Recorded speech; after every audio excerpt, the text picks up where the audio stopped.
Assalamualaikum Habib, mohon maaf sebelumnya. Saya pecinta habaib, tapi saya janggal dengan perkataan yang mengatakan satu habib yang bodoh lebih afdol daripada 70 kiai. Lebih baik daripada 70 kiai. Mohon penjelasannya Habib.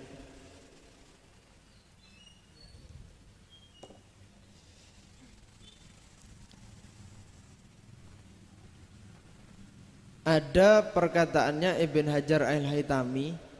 Beliau itu mengatakan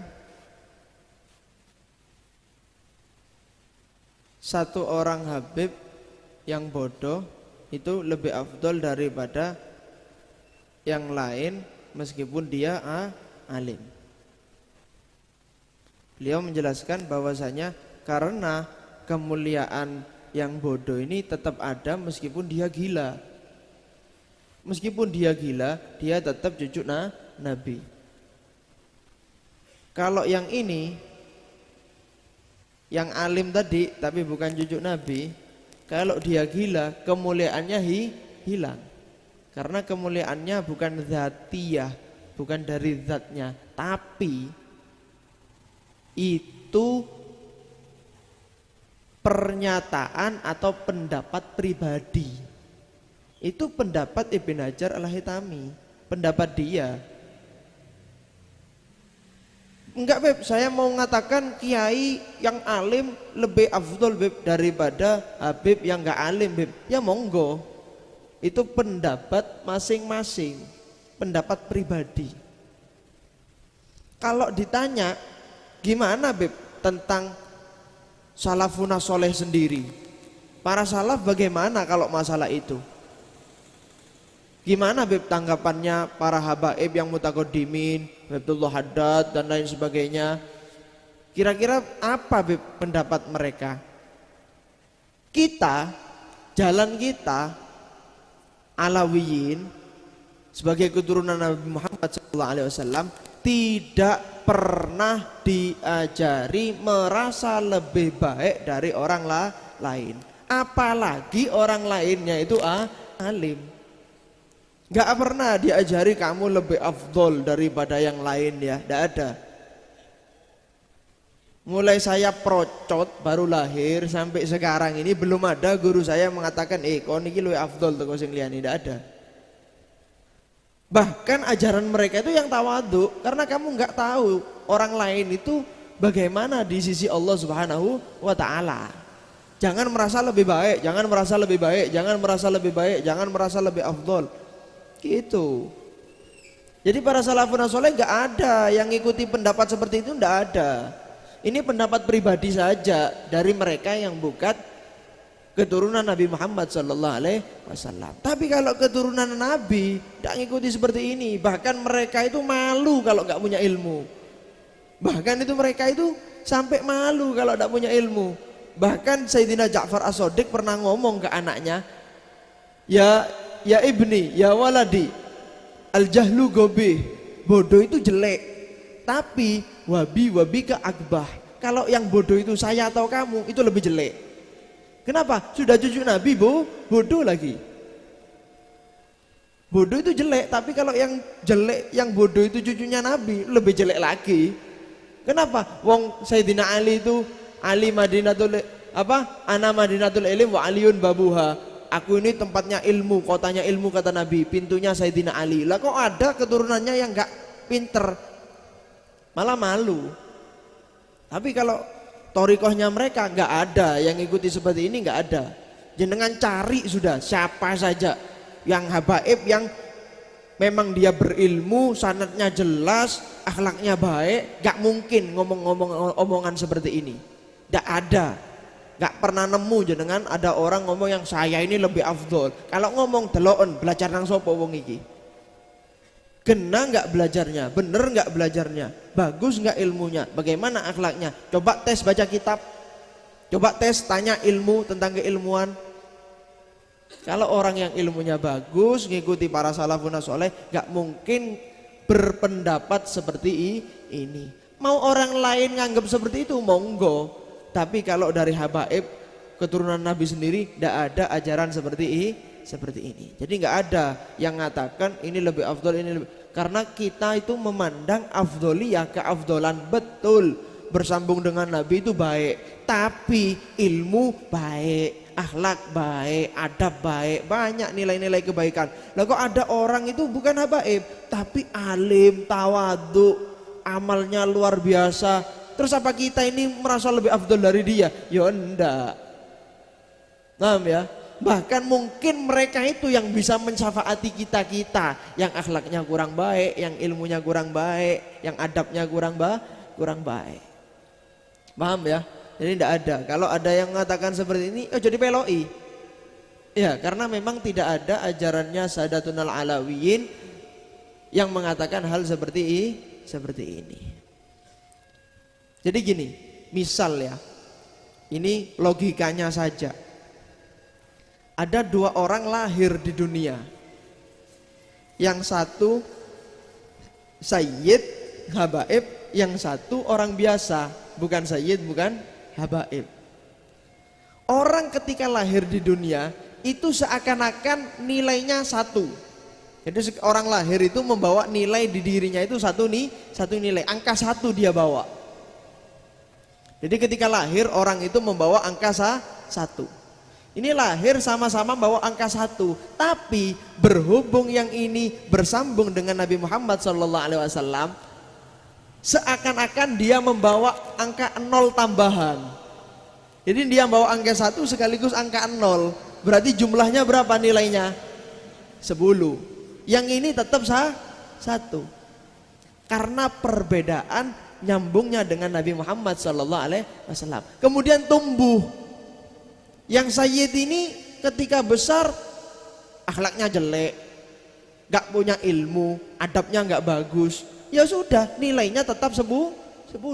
Tapi yang bawa satu tadi, yang bukan habaib, yang bukan kiai, ketika tumbuh dia alim, bawa kelebihan angka 0, nilainya jadi 10. Ditambah amalnya bagus, ada 0 lagi jadi 100. Kemudian ada adabnya yang bagus, ikhlasnya nambah lagi 0 jadi 1000. Kemudian dai membawa umat ke jalannya Allah Subhanahu wa taala, nambah lagi 0 10.000. Yang ini nambah 0-0-nya nambah terus, jadi tambah bagus nilainya, tambah besar. Yang ini tetap stuck macet di angka 10. Kira-kira yang lebih baik yang mana? Ya yang ini kalau menurut saya. Karena ini maziahnya, kelebihannya cuma karena nyambung dengan Nabi Muhammad SAW. Tapi yang ini dengan akhlaknya, dengan ilmunya, dengan adabnya, dengan karimnya, sakhoknya, khofnya, waroknya, rojaknya, wah nilainya tambah tinggi.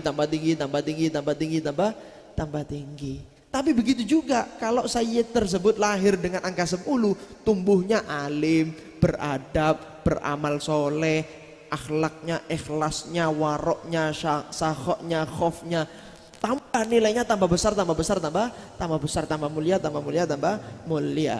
Tapi bukan perbandingan ilmu sama yang bodoh. Tetap orang yang alim itu diikuti, tapi lihat ilmunya bagaimana. Oh beb ini alim tapi sekarapan beb ya, yang haram dicari hilahnya jadi halal. Ayo sini fa'alimun bi ilmi hilam ya'malan mu'adzabun min qabli ubadil wasan. Sudah paham ya? Jadi yang mengatakan hal-hal seperti itu wallahu a'lam bainahu wa bainallah, dia meremehkan orang-orang alim yang lain. Tidak tahu nanti gimana adabnya di sisi Allah Subhanahu wa ta'ala. Oke, bismillahirrahmanirrahim. Assalamualaikum warahmatullahi wabarakatuh. Kepada segenap pendengar dan penonton Majlis Taklim An-Nur. Okay, today kita ada special session dengan salah seorang ilmuwan muda dan juga selebriti dalam bab ilmu, iaitu Gus Rumail Abbas. Marhaban bikum, kita kenalkan Gus Rumail Abbas dari Indonesia. Marhaban bikum. Terima kasih. Alhamdulillah. Jadi sebelum kita nak pergi panjang dalam discussion pada hari ini, Gus Rumail akan mensyarahkan dalam bahasa Indonesia. Saya cuba nak dialog dengan beliau dengan bahasa Indonesia. Jadi for those who do not understand, kita hope nanti mereka akan letak subtitle bagi some of the words, insyaAllah. So sebelum mula, saya kenalkan, ini Gus Omar Abbas. Dia seorang ilmuwan muda kita dari Indonesia. Biar sebelum ni saya tak begitu berkenalan dengan beliau, tapi hanya dapat melihat presentasi beliau yang sangat ilmiah ketika polemik nasab berlaku di Indonesia, iaitu nasab Ba'alawi. Just short pengenalan, Ba'alawi adalah keturunan Rasulullah SAW melalui jalur Husaini, Ahmad Isa Muhajir dan turun, dan banyak keturunan-keturunan Said yang ada di Malaysia, Al-Haddad, As-Saqaf, Al-Attas, Jamalulail, Al-Aidid, bin Yahya dan lainnya, semua adalah intisab atau kembali kepada nasab yang paling besar, iaitu nasab Ba'alawi. Itu cerita dia. So di Indonesia baru-baru ini berlaku polemik 2-3 tahun yang lepas tentang ada yang usaha nak membatalkan nasab Ba'alawi. Berarti kalaulah diterima pembatalan tersebut, maka nescaya ulama-ulama, mufti-mufti Malaysia dulu yang daripada Said Ba'alawi akan terbatal, dan keturunan-keturunan raja yang daripada Ba'alawi akan terbatal. Dan bahkan lebih dari itu adalah guru-guru kita semua, termasuk di IIUM, kerana salah seorang rektor di Universiti Islam Antarabangsa adalah Ba'alawi. Oleh sebab itu, insyaAllah perkenalkan diri dulu Gus Romel Abbas, dan nanti kita mulakan soalan, insyaAllah. Assalamualaikum warahmatullahi wabarakatuh. Kalau nama asli saya Ahmad, Ustaz. Dipanggil Romel Abbas karena nama pena. Jadi sejak sekitar tahun 2009 saya sebagai penulis, cerpenis juga, dan penulis artikel. Nama itu diberikan guru, dan mungkin itu ada semacam takdir bahwa orang yang dibatalkan masa sekarang untuk konteks Ba'alawi itu kan Ubed. Nama aslinya Abdullah. Di tasghir nama saya Ahmad, di belakang nama belakang saya itu Ramli. Dan waktu itu guru saya memberikan pelajaran sorof, nahwu sorof di Alfiyah itu tasghir kan Fu'ailun. Jadi ada kedekatan, mungkin takdir mungkin dari Ubed menjadi peneliti yang cukup serius untuk nama ini adalah Rumel. Nama itu yang kadang-kali membuat saya, ya mungkin ada mitologi di sini. Ada orang yang cukup serius dan punya nama atau pola nama yang sama. Nah, untuk keseriusan saya untuk konteks Ba'alawi sendiri itu ada 3 hal atau 3, 4, 5 mungkin sepanjang nanti biar saya jelaskan. Teringat waktu sekitar beberapa puluh tahun yang lalu, 80 atau mungkin 70-an itu kan ada orang namanya Yusef Shah. Yusef Shah itu tokoh yang cukup terkenal, dan waktu saya kuliah S1 itu nama itu cukup masyhur. Dan disandingkan dengan satu ulama dari Saudi kalau nggak salah, namanya Mustafa Al-Azumi. Mustafa Al-Azumi punya murid namanya Kiai Mustafa Yaqub, tetangga saya. Kebetulan sempat menjadi imam besar Masjid Istiqlal. Nah, waktu itu konsep perdebatannya itu sederhana dan ada kesamaan dengan Ba'alawi sini. Kita tahu kalau sirah nabawiyah tertua itu kan dari Ibn Ishaq, abad kedua Hijriah. Dan itu pun disensor oleh Ibn Hisham. Antara dua tokoh ini tidak pernah bertemu. Keduanya cuma bertemu dari penyalin naskahnya yang namanya Al-Baqai. 3 orang ini cukup problematik menurut Syah karena tidak pernah sezaman dengan Nabi Muhammad. Bagaimana mungkin, ini premisnya, bagaimana mungkin kita menceritakan kisah Nabi, kita mempercayai kisah Nabi yang ditulis oleh orang yang hidupnya 200 tahun setelah baginda Nabi. Bagaimana cara memvalidasinya? Nah, hal yang sama kan juga punya kemiripan dengan konteks Ba'alawi ketika catatan pertamanya itu baru dimulai konon dari Sayyid Ali bin Abi Bakar Sakran abad ke-9, 895 Hijriah. Sementara orang yang ditulis itu kan Imam Ubaidillah itu wafat sekitar abad ke-4 Hijriah. Ada separuh milenium jarak antara pencatatan pertama dan tokoh yang dibahas. Ini bisa berakibat di banyak hal. Pertama, untuk urusan nasab, pembatalan nasab tidak boleh longgar. Pembatalan nasab juga termasuk dosa besar juga. Yang pertama. Yang kedua, untuk segi keilmuan, seluruh pondasi Islam itu kan diriwayatkan, disanadkan, dan tidak ada satupun catatan, tidak ada bukti material yang sezaman. Itu nanti akan mengikis kepercayaan umat muslim terhadap apakah bisa mempercayai hadis Nabi yang diriwayatkan kita di masa sekarang. Itu pun baru ditulis oleh Imam Bukhari di abad kedua. Kita tahu Imam Bukhari dengan baginda Nabi jaraknya kan hampir 200 tahun lebih. Nah, makanya ketika itu menjadi periwayatan dan tradisi Islam, mungkinkah hal itu bisa dikalahkan dengan cara yang cukup cukup apa ya, kalimatnya cukup signifikan, sumber sezamannya ada atau tidak. Itu pakai argumentum silentio. Nah, yang terakhir ini dari sudut pandang historis, jika kita mempercayai hal itu, roboh semua tradisi Islam dan juga historiografi, bahwa apa yang disampaikan oleh semua ulama basisnya riwayat, oral history, dan divalidasi dengan cara wa ta'dil, validasi penilaian terhadap orangnya, dobit atau tidak, siko atau tidak, semuanya akan runtuh karena semuanya metode epistemologi itu hanya berdasar pada satu hal, yaitu catatan sezaman, dan itu pun berbentuk manuskrip atau catatan dokumentasi. Makanya ketika ada orang yang bertanya apa motivasi itu sebenarnya sederhana. Apa yang saya lakukan untuk Ba'alawi itu merembet ke keilmuan yang lain. Pada dasarnya semua nasab itu kan diriwayatkan dari orang tuanya lagi, dan semuanya itu tidak akan berdusta kecuali memang ada syuhur wasifadah yang bisa dibatalkan, matulah. Nah, keilmuan itu bukannya harus divalidasi dengan cara yang konyol. Keilmuan itu kan ya ilmu biilmi, harus dijawab dengan cara yang sama. Mustafa Al-Azumi saya sebut itu untuk inspirasi karena dialah mungkin di antara sekian banyak ulama yang berusaha mencari catatan itu, meladeni itu. Terlihat konyol, tapi kalau dilihat secara baik, akhirnya dari Mustafa Al-Azumi kita bisa mendapatkan surat dari Nabi yang dikirimkan kepada Heraklius. Kalau tanpa Mustafa Al-Azumi mungkin kita tidak akan tahu bahwa yang ditulis oleh Imam Syafi'i itu ternyata hilang 1 milenium lebih dan akhirnya ditemukan oleh orang yang namanya Ahmad B. Al-Husaini. Kalau tidak ada dia, mungkin nama Imam Syafi'i atau mungkin ya dalam bentuk kutipan. Khawatirnya kalau Imam Syafi'i sebagai pendiri mazhab itu tidak punya manuskrip sezaman, ya kitab berpunya itu tidak ada dan tidak pernah divalidasi, lantas Imam Syafi'i menjadi apa? Apakah figur yang fiktif? Apakah figur yang ahistoris? Tidak, orangnya tidak ada, tapi kitabnya kok beredar. Kedua hal inilah yang membuat saya terdorong untuk mencari manuskrip sezamannya. Minimal ada 2 hal. Pertama, bukti bahwa periwayatan yang sekarang, meskipun belakangan, ternyata punya konsistensi dengan masa lalu. Terus yang kedua, periwayatan sekarang, meskipun tidak sezaman, ketika divalidasi dengan epistemologi yang sama dengan tradisi Islam, ternyata semua ceritanya, kontennya, matanya mirip. Sekadar bukti, sekitar tahun 635 Hijriah, jauh sebelum Sayyid Ali bin Abi Bakar As-Sakran itu menulis kata Ubed, saya nemu satu manuskrip dari Ibn Hasan, dari Ali bin Jadid, menuliskan kata yang spesifik dengan Ubed. Ini artinya apa yang ditulis pada abad ke-9 konsisten dan sama dengan catatan personal yang dimiliki oleh orang di masa lalu. Nah, kelas itu. Now kita pergi ke yang tadi, yaitu Al-Jadid telah menulis.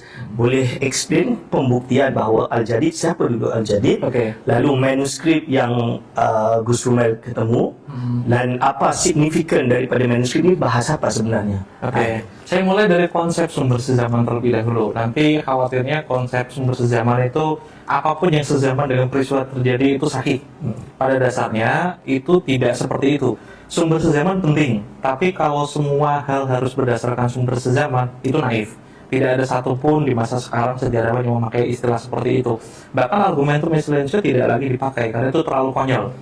Ada satu komedi dari pakar di Barat, kalau apa yang disebut dengan sumber sezaman itu pasti valid, itu keliru. Kayak di Amerika itu punya komedi namanya telepon. Jadi kayak 4 orang 5 berbaris, terus 1 orang bicara tentang satu hal, sampai ke yang paling mentok apakah sama. Dikiranya sejarah periwayatan hadis itu seperti itu, bahwa cerita orang kelima diteruskan ke 4, 3, 2, 1 dan ternyata berbeda. Nah, untuk konteks itu ketika saya mencari beberapa manuskrip ada 2 atau 3 motivasi, Ustaz. Yang pertama itu memvalidasi nama tersebut benar atau tidak, sesuai konsisten periwayatannya atau tidak. Dan kedua untuk urusan historiografi. Kadang-kali tulisan di masa lalu itu bisa menyibak beberapa hal yang mungkin tidak diketahui oleh ilmuwan di masa sekarang. Semua orang juga sepakat, bahkan ilmuwan, bahwa sumber sekunder yang tidak semasa dan bukan primer itu bisa dipakai. Hanya saja bias itu bisa terjadi. Ketidaktahuan informasi di masa lalu yang basisnya riwayat itu kan perlu divalidasi. Makanya ada satu hal yang mungkin cukup menyinggung habaib ketika beberapa isu itu ternyata ditemukan validasinya. Beberapa hal yang sifatnya cerita yang rekonstruksi masa belakangan akhirnya bisa divalidasi dengan sumber di masa lalu. Ada yang pertama tadi itu validasi kontennya, terus yang kedua kebenaran historiografinya, kebenaran kisahnya di sana. Nah, Ali bin Jadid itu seorang muhadis, wafat sekitar tahun 620. Dia seorang dosen di Oman, sekarang berarti di Oman, yang punya banyak murid.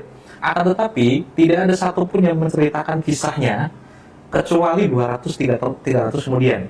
Masalahnya hadis dia dari Ali bin Jadid itu muncul dari beberapa ulama yang seperti Syekh Yasin Al-Fadani, terus Salim bin Jindal yang menulis beberapa hadis yang diriwayatkan dari Ali bin Jadid. Ketika saya mencari apakah orang ini benar-benar muhaddisin, kisah dari para sejarawan itu kan perlu diperkuat. Bukan mencukupkan diri dengan apa yang dikatakan oleh ulama, tapi apakah sebesar itu namanya. Hingga akhirnya tentu saya harus berangkat dari skeptisisme, hingga akhirnya saya menemukan sebuah riwayat dan bentuknya musnad, diriwayatkan langsung dari muridnya, Umar bin Ali At-Tibai. Dia itu raja Yaman, murid langsung dari Ali bin Jadid, meriwayatkan hadis dari gurunya dan menuliskan nasab gurunya yang dinakal dari Bikhotih. Ali bin Jadid menuliskan silsilahnya, nasabnya sendiri sampai Obed bin Ahmad bin Isa, dan ditulis ulang oleh ahli hadis sekaligus sejarawan dan Raja Yaman waktu itu yang wafat sekitar 637 Hijriah. Tulisan itu tentu saja ditulis sebelum tahun 620 karena Ali bin Jadid wafat 620. Logika itu akhirnya membuat saya, apa yang menjadi basis kita untuk beragama, untuk tradisi Islam dan basisnya riwayat, ternyata tanpa harus kita mencari sumber sezamannya, akurat dan konsisten. Hal yang sama bisa terjadi di banyak hal, sejarah, sirah nabawiyah, hadis, Sahih Bukhari dan Muslim, ya semuanya tidak sezaman. Tapi epistemologi untuk menyaring informasi itu ternyata ya cukup untuk membuktikan apa yang disampaikan Nabi lewat Imam Bukhari sama. Begitu pun dengan nasab. So, boleh terangkan sedikit tentang manuskrip ini, ketemunya di mana? Ya. Ini panjang kalau ini. Manuskrip itu apa? Panjang juga, oke.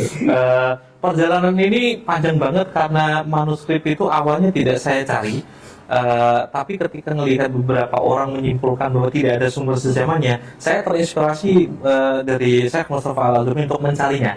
Ketika saya dapat informasi di Indonesia kan ada PBNU, mereka punya PCINU, pengurus cabang istimewa di beberapa negara, ada diaspora NU. Saya minta tolong simple, kalau tidak ada tidak masalah. Apakah ada manuskrip yang lebih tua dari Al-Barqatul Musyikoh karya Said Ali bin Abi Bakar As-Sakran yang menulis nama Ubed? Akhirnya ketemu satu, itulah yang bikin saya terdorong untuk mencari lagi. Kayaknya nemu lagi. Manuskrip pertama yang saya dapatkan itu karya Al-Khatib, Abdurrahman Al-Khatib yang wafat sekitar tahun 820, ditulis tahun 820. Itu tertulis secara verbatim di kitabnya Jalur Syafaf. Ada 2 naskah dan itu ada di Yaman. Terus ketika ada pembatalan Ba'alawi memakai kitab Asy-Syajarah Al-Barakah yang bisa bermasukkan fil Fakhruddin Ar-Razi yang wafat tahun 600-an atau abad ke-7 Hijriah itu, manuskrip itu kan manuskrip biasa, tapi maknanya yang berbicara. Ada satu tesis katanya jika tulisan ahli nasab memakai jumlah ismiyah atau kalimat nominal, maka itu beristilah atau bermafhum hasr. Kalau anaknya 3 dan Ahmad, Ali, dan Husain, maka jumlah anaknya Imam Ahmad cuma 3. Ahmad, Ali, dan Husain, selain itu tidak ada kemungkinan yang lain. Untuk memvalidasi itu, sekaligus apakah benar di sumber sezamannya, apakah benar itu ditulis Fakhruddin Ar-Razi atau tidak, saya kan perlu muqabalah. Manuskrip itu ada di 5 tempat, ada di Hyderabad, ada di Madinah, ada di Iran, ada di Taif, ada di satu lagi itu di salah satu kampus di Mekah. Semuanya saya cari. Untuk memvalidasi itu tentu ada kajian filologi dan ilmu pengetahuan penting, hingga saya menyimpulkan bahwa kitab ini Al-Barqatul Musyikoh ada yang lebih dulu menulis nama Ubed, dan ini ditulis oleh orang yang thiqah, sejarawan. Al-Khatib itu kayaknya di Hadrami sangat terkenal, hanya orang ini saja, kabilah ini saja menjadi khatib. Ba'alawi tidak, bahkan Ba'alawi mengkaji ke sana. Istilah yang dipakai kadang masyaikh, ya, sahih, masyaikh. Ba'alawi berguru dengan orang lain yang non sayyid dan diberikan panggung untuk menjadi khatib. Makanya kan kabilah itu disebut Al-Khatib. Orang itu sikoh menceritakan kisah gurunya, kisah orang yang semasa dengannya, kisah dari guru-gurunya, berarti kan guru kakek. Cerita itu ternyata konsisten juga dengan beberapa manuskrip yang saya temukan seperti Ibn Hasan yang ditulis tahun 790. Ketika mengisahkan orang yang bernama Muhammad bin Ali Al-Faqih Al-Muqaddam yang katanya itu ahistoris, ada periwayatan berdasarkan seperti hadis katakan riwayat A hadatsana an Muhammad bin Ali Al-Faqih Al-Muqaddam. Cerita itu konsisten dengan semua sumber baik sezaman ataupun tidak, hingga saya konfrontasi dengan manuskrip 606 itu dari 620 dari Ali bin Jadid, semuanya tidak ada yang berbeda. Bahkan klaim tidak ada, ya kan katanya kan ada rekonstruksi nasab yang dibuat belakangan untuk memvalidasi tokoh yang tidak ada biar jadi ada. sebelum orang yang diklaim atau dituduh mengada-ngada tentang nama itu, sebelum lahir malah, kitab yang saya sebut Asyarul Syafaf yang ada 2 itu, yang pertama di Yaman, yang satu di Madinah. Bukan di Madinah, di Saudi Arabia itu, ada yang lebih tua, ditulis atau disalin sekitar tahun 1200 Hijriah, dan itu berdasarkan kitab sekitar tahun 900-an Hijriah. Semuanya konsisten, tidak ada yang berbeda, dari segi barang materialnya saja juga. Isinya identik, memang tidak bisa saya sebut beda. Sakat nasar itu ada, ilmu pengetahuan bisa menyelesaikan itu, tapi kontennya tidak ada yang berbeda, signifikan tidak. Makanya yang paling pertama itu untuk membatah fitnah yang muntasyir sampai Indonesia secara umum. Apa yang disebut sebagai fitnah itu kan tidak perlu menjadi ba'alwi untuk menormalisasi fitnah ya. Said Ali difitnah sebagai orang pertama yang mendustakan nasab Ba'alwi yang punya leluhur namanya Ubaidillah. Setelah ditemukan bukti materialnya, meskipun riwayat tidak diterima, apa yang seharusnya terjadi? Orang yang berakal, muslim yang berakal, pasti akan mengetahui bahwa ada yang salah dari fitnah itu. Ketika ada manuskrip yang ditulis tahun 820, itu Said Ali baru 2 tahun, balik saja belum, mau mayit saja belum. Sudah ada orang ahli sufi juga, terus ahli hadis, seorang yang punya al-khotib, punya privilege yang digurukan oleh para sadah Hadrami di masa itu, yang menuliskan nama yang verbatimnya itu Ubaid dan Ubaidillah. Ya, saya mendorong orang-orang ketika fitnah ini sudah ada bukti materialnya, bagi muslim yang punya zaukun salim, yang punya keimanan, yang punya dorongan untuk mencari kebenaran, ya seharusnya jelas mengatakan bahwa ini ada fitnah dan orang ini salah. Itu minimal seperti itu. Oke. So dengan adanya manuskrip, manuskrip yang tertua tadi adalah 820 ke? 600. Tapi ini bukan manuskrip, ini manuskrip yang disalin oleh Al-Khatib, betul? 620 itu ditulis oleh Umar bin Ali Atibai, Raja Yaman. Ya, Al-Jadid menceritakan tentang Al-Jadid, murid dari Al-Jadid. So ini hadis. Oke, seorang Raja Yaman menulis sejarah gurunya Al-Jadid. Ya, Al-Jadid ini mengambil ilmu atau keturunannya sampai kepada Ubaidillah yang sampai kepada Ba'alawi. Berarti kalau Ubaidillah itu tahunnya berapa? Yang beliau dari sekitar tahun 380, berarti abad ke-4 Hijriah. Ali bin Jadid itu keturunan dari Imam Ubaid, tapi dari jalur yang berbeda. Validasinya kan dari nasab yang ditulis orang di masa lalu. Ba'alwi itu dari Ali bin Ubaid bin Ahmad bin Isa. Kalau bin Jadid, seperti bin Jadid bukan Ba'jadid, itu dari Jadid bin Ubaid bin Ahmad bin Isa. Ada juga saudaranya dari Alwi yang namanya Basri. Ketiga orang ini yang disebut, yang muntasyir, keturunannya disebut Ba'alwi dari Alwi saja. Dan Jadid itu cabang dari yang lain dan marganya bin Jadid. Jadi mereka itu sepupu Ibn Am. Jadi mereka ini bukan fiktif, tapi memang betul-betul wujud. Dan semua orangnya ada dan diiktiraf. Dikenal, ma'ruf, mustafad. Kami itu hadis. So dengan adanya kajian Gus Humail ni, alhamdulillah kita boleh cantum all the puzzle lah, kita panggil bahasa Melayunya, boleh dicantum dan kita boleh menemukan bahawa sahih nisbahnya Ba'alawi sebagai keturunan Rasulullah SAW. Bagaimana dengan keputusan dan hasil kajian ini sekarang pada hari ini di Indonesia, gimana euforianya? Menyelesaikan atau belum, atau masih gimana? Ini Ustaz, untuk resolusi sebenarnya saya sebagai warga sipil atau mungkin dari intelektual dan akademisi tidak akan bisa memastikan seberapa bagus saya untuk menormalisasi kasus ini. Tapi minimal saya sudah berusaha dari jalan yang paling benar. Sebagai ahli ilmu, ya kita bicara tentang ilmu juga. Kalau memang masyarakat tidak menerima, ya wallahualam, itu urusan mereka dan hati nuraninya. Tapi segala ikhtiar saya 2 tahun terakhir itu hanya untuk membuktikan ada cara yang paling beradab untuk membicarakan ini, yaitu bicara tentang ilmu. Jangan kita campur hal yang lain. Jika kita bicara ilmu ke ilmu, kita punya musalamat. Nanti kalau tidak ada musalamat, yang satu orang bicara A, yang satu lagi punya metodologi yang berbeda, kita tidak akan bertemu. Selama hal itu saya sampaikan terus-menerus, yang bisa saya lakukan hanyalah ikhtiar. Jika memang masyarakat tidak menerima, itu menjadi urusan hidayah mungkin dan hati nuraninya. Tapi bagi masyarakat yang punya akal, yang punya hati nurani, yang punya logika yang baik dan rasional, ya saya berharap mereka melihat ini sebagai tradisi Islam yang layak untuk diperhatikan. Karena kita kalau memisahkan antara sains dan juga ilmu pengetahuan tradisional, setelah dibuktikan secara material pun ya ternyata ada kok. Jadi apa yang disampaikan oleh guru-guru kita tentang tradisi Islam yang semuanya berbasis riwayat, divalidasi dengan cara yang sangat tradisional, ternyata juga bisa mewakili peristiwa yang faktual di masa lalu. Minimal seperti itu, Ustaz. Dua soalan terakhir. Dua soalan terakhir. Kajian Gus Rumail ini apakah sudah dibukukan, dituliskan dalam bentuk ilmiah? Ini sekaligus dua permintaan dan sekaligus doa kayaknya. Amin, amin. Semua penelitian saya awalnya kan amatir, tapi akhirnya saya terinspirasi untuk menerbitkan ini dalam dua produk. Pertama dari tesis di kampus dan yang kedua dalam bentuk paper. Ada satu lagi yang mungkin saya terbitkan dalam bentuk buku komersil. Tidak semua orang bisa membaca tesis, tidak semua orang bisa memahami kalimat-kalimat intelektual di kampus. Saya ingin mengubah kalimat itu dalam bentuk cerita, storytelling. Untuk buku, semua penelitian saya akan saya tuangkan dalam bentuk cerita sejak awal hingga akhir. Nah, kalau memang ada hasil akhirnya seperti apa, ada 3 macam dari karya ilmiah yang akan diuji di kampus dan paper, Scopus kalau standarnya, terus yang terakhir adalah buku komersil. Untuk buku komersil adalah yang terpenting karena saya akan berkomunikasi dengan masyarakat. Untuk kampus mungkin kalangan intelektual itu cukup mudah. Sesama pelajar kayaknya bicara tentang ilmu pengetahuan kan cukup mudah ya, mudah. Untuk paper juga sama. Tapi untuk orang awam yang harus berbicara dengan kala mereka, dengan kadar intelektual mereka, agak tricky. Dan akhirnya saya belajar untuk gimana cara menulis sebuah cerita yang bisa dipahami tidak hanya orang intelektual tapi juga orang awam.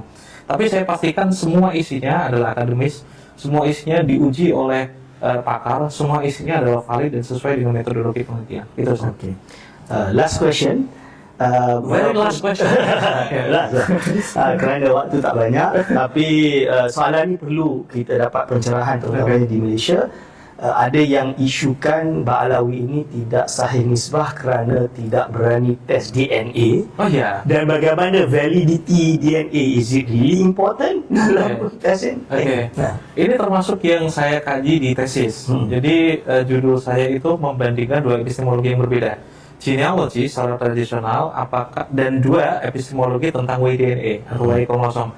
Saya tidak punya kepakaran di sana, tapi dalam tesis saya akan menceritakan ini secara histografi dan wawancara dengan 4 pakar. 4 pakar itu pada rencananya saya akan berikan pengetahuan bahwa di Indonesia atau mungkin di tempat lain ada fenomena yang kemungkinan bisa mendobrak tradisi. Saya belum bisa menjawab hal itu Ustaz, karena ini masih dalam perjalanan dan baru 1-2 pakar yang saya komunikasikan. Yang pasti fakta yang saya dapatkan, semua yang diklaim sebagai Y-DNA, apakah bisa memvalidasi leluhur jauh? Saya menemukan banyak diskrepansi. Diskrepansi itu segini. Secara tradisi, nasab yang mengklaim sebagai keturunan Quraisy atau mungkin Sayyidina Hasan, Husain atau mungkin Imam Ali, pada dasarnya kan semuanya kan dari Quraisy. Dan tidak ada satupun yang punya haplogrup seragam dari kabilah. Satu kabilah, contoh bukan hanya Mbak Awi, kasus yang sama jika dari Maroko, Saudi, India, yang mengklaim sebagai keturunan Quraisy ternyata punya haplogrup yang beragam. Masalahnya, jika memang kita mempercayai ini sebagai satu tools yang valid, yang tidak bisa digugat, sejauh mana validitasnya? Dan sampai sekarang saya belum menemukan dari pakar itu yang memastikan bahwa ini makto. Tools ini benar-benar valid 100% untuk menjeladah orang di masa lalu. Hingga ada sekitar tahun 2020-an sebelum COVID kalau nggak salah, itu ada fatwa kalau untuk nasab pendek valid, tapi untuk nasab jauh masih klenik gitu, masih mistis. Ilmu pengetahuan masih terlalu luas dan kita kayaknya terlalu gegabah jika itu kita buat. Dan ihtimal laisa bidalil. Apapun yang sifatnya ihtimal ya tidak bisa kita pakai dalil.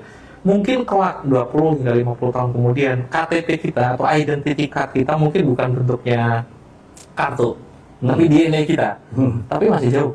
Seberapa valid itu untuk masa sekarang, saya bukan kredensi saya untuk menjawab, tapi banyak pakar yang mengatakan hal itu jangan dipakai. Dan ada satu yang unik, family tree DNA yang biasa dipakai haplogrupnya itu untuk asik-asikan aja kalau bahasa Indonesia. Jangan dipakai untuk membatalkan nasab. Itu saran dari pakar ngomong ke saya seperti itu. Dan ground truth-nya, jika tes DNA dipakai untuk memvalidasi nasab, ground truth-nya, kebenarannya itu cuma satu, kitab nasab terlebih dahulu. Seperti ChatGPT atau AI itu kan dasarnya di satu kepintaran khusus. Jika ada yang keliru jawabannya, itu bukan ChatGPT-nya yang dibenarkan, tapi ground truth-nya itu yang diperbaiki. Kayaknya kita untuk masa 2025 sampai ke sana untuk tes DNA, dan saya belum menemukan kecuali beberapa orang yang mengatakan bahwa validitasnya sampai 90%. Kalau itu dipercaya, berarti banyak kabilah yang harus kita batalkan. Kalau membatalkan nasab dengan cara yang muktamal, itu bukan tradisi Islam, bukan tradisi intelektual Islam. Okay, thank you very much. Terima kasih kepada Gus Rumail Abbas atas pembentangan yang sharing yang sangat-sangat melengkapi semua keperluan. Sebab kalau untuk urusan ini di tempat kami adalah suatu perkara yang baru sebenarnya. Jadi bukan perkara yang sudah lama diperdebatkan, tapi hanya baru-baru muncul, tapi tidak begitu signifikan. Cuma peringatan saya kepada all the students, mahasiswa-mahasiswi dan lain-lain. Kami di Malaysia untuk pengetahuan Gus Rumail, dan boleh sampaikan ke teman-teman di Jawa bahawa kami dari dulu sejak ditubuhkan Kesultanan Melayu, Ba'alawi telah menjadi pendamping kepada Kesultanan Melayu, penasihat, mufti, bahkan ada yang dijadikan raja di Malaysia, dari Malaysia ini di Tanah Melayu, dan tidak pernah ada isu sama sekali dengan golongan Habaib dan Karaba Alwi. So oleh sebab itu kita harap di Malaysia tetap istiqamah sama, kita saling mencintai sesama Muslim, dan kita kuatkan erat agama yang sama, dengan harapan insya-Allah kita semua husnuzan sesama sendiri. Aku lu qauli hadza, astaghfirullah li wa lakum. Wassalamualaikum warahmatullahi wabarakatuh. Waalaikumsalam warahmatullahi wabarakatuh.